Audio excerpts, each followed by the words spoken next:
Hello, Pang. This is your video feedback to your summary from last week. So let's start. In the video, you've included the title, name of the speaker, argues that, all very good so far. It is crucial to distinguish the difference between invention. Okay, very nice. Yeah, that's quite a good first sentence. Even though the video is almost entirely descriptive, you still tried to make it argumentative, the main idea, so this is very good. Overall, the first sentence is good. He began his speech. Remember, we tried to use the present tense as if we are witnessing it right now. So begins, just use the present simple. When you use reporting verbs, we always, or most of the time, we use present simple. By mentioning the importance of innovation in our time, when in society, comma, why is there a comma here? Every significant idea and knowledge turns into economic benefit. By mentioning the importance of innovation in our time, when in society, every significant idea and knowledge turns into economic, okay, yeah, okay, I understand. Basically, that drive to make profit basically fuels innovations. Yeah, okay, I get it. It's a little wordy, this way of saying it. If you can make it a little bit more succinct, you could just say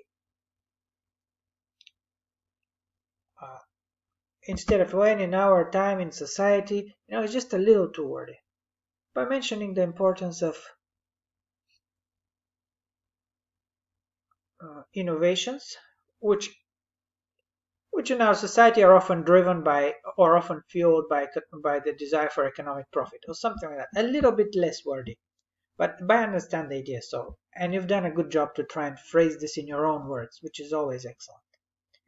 So I don't even know if I should make a note here. I can totally accept what you've said, but if you can make it a little bit less wordy, that would be perfect. Okay. However, he claims that it is important to distinguish two different categories proposed by political economist Joseph Schumpeter more than a century ago. Yeah, we don't really need that between innovation and invention. Sure. Distinguish two different categories. Two different categories proposed by and then between innovation. I'm not very sure how these two tie together, just in terms of sentence structure. He claims that it is important to distinguish, or you could just say, we can use here, proposed by all of this. All of this you could make a really nice kind of linking device, an ing phrase. You know what I'm talking about? Basically, basing his, or starting with,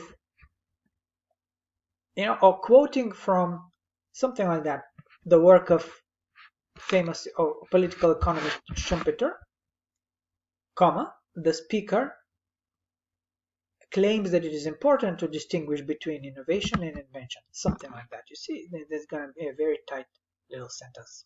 Okay, so basing his, or starting with, or starting from, that's what I mean by an ing phrase, and it can act as a very nice cohesive device at the beginning of the sentence.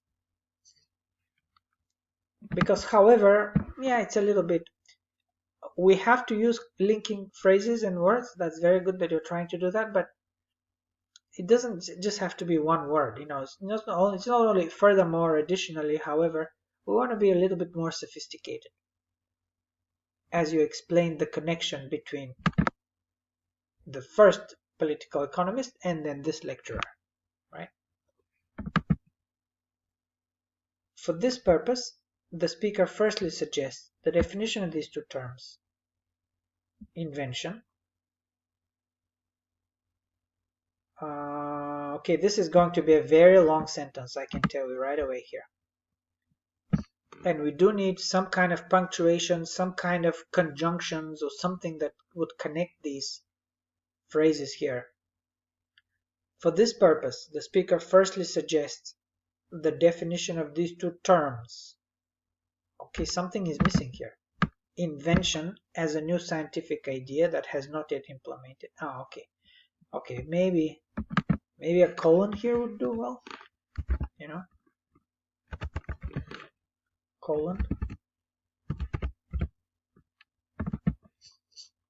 Invention as a new scientific idea that has not yet been implemented, right? You need a passive here.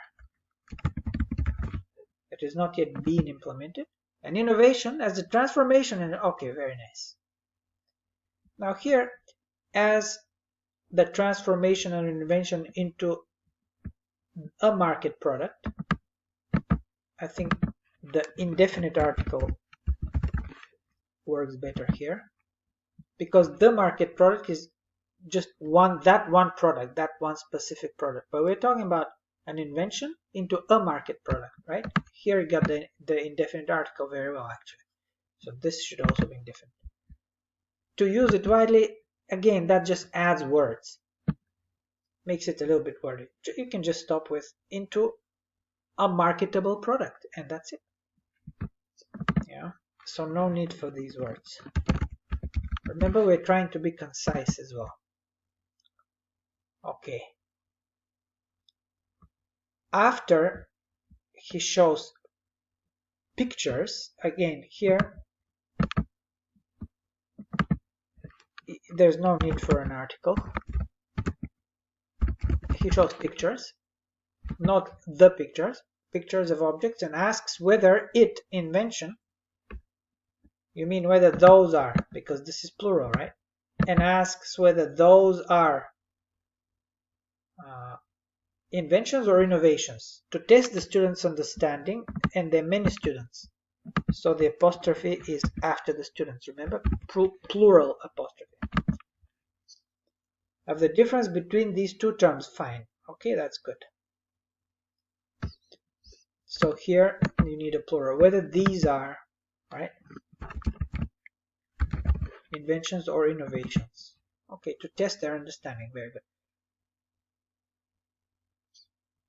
And finally, the speaker explains each picture, why things in the picture. Yeah, here you do want to tidy this up.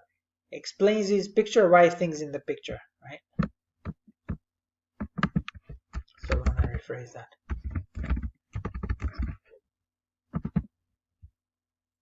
Are an invention or an innovation. You know, all of this can be, it just can be one sentence. Showing, again, ing would be a very nice structure to use. By showing a number of images, the speaker tests the student's understanding and goes on to explain whether each picture is an invention or innovation, something like that. You could make a really nice, I didn't say it very well here, but with more time you can work at it and make it like into a nice sentence that's not too long. So because I guess what I'm trying to say is, because this is really kind of like you're in the lecture hall and this is more of an observation, play by play, as a kind of a commentary of what happened. And remember, in those summaries we try to stay away as much as possible from examples, so we want to make sure we focus on the supporting idea, not so much on the examples of pictures and images. But if you do want to mention them in your summary, you can just really make it about the supporting idea, right? So using images as an example, the lecturer tests the students' understanding of the concept of invention and innovation and goes on to explain the difference between the two. Something like that. You see, you've just mentioned those pictures once and then you've really kind of focused on the supporting idea. So when you tidy this up, make it into one sentence, I think that would work much better. Because in these summaries we try to stay away from examples, right? So you can just kind of restructure this whole thing. It's not a bad sentence structure what you have here. It's just a little bit more like explanation of what the camera is seeing. And remember, we stay away from examples.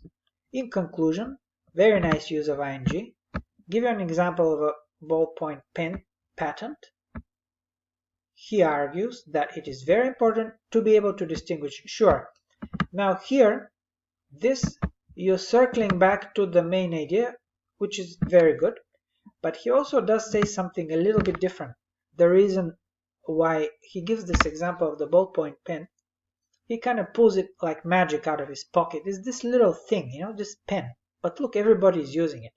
So the idea was, at first, nobody thought when it was being invented, when it was an invention, nobody had absolutely any idea of what an important impact it would make, the innovation of it would be. So as an invention, it was insignificant.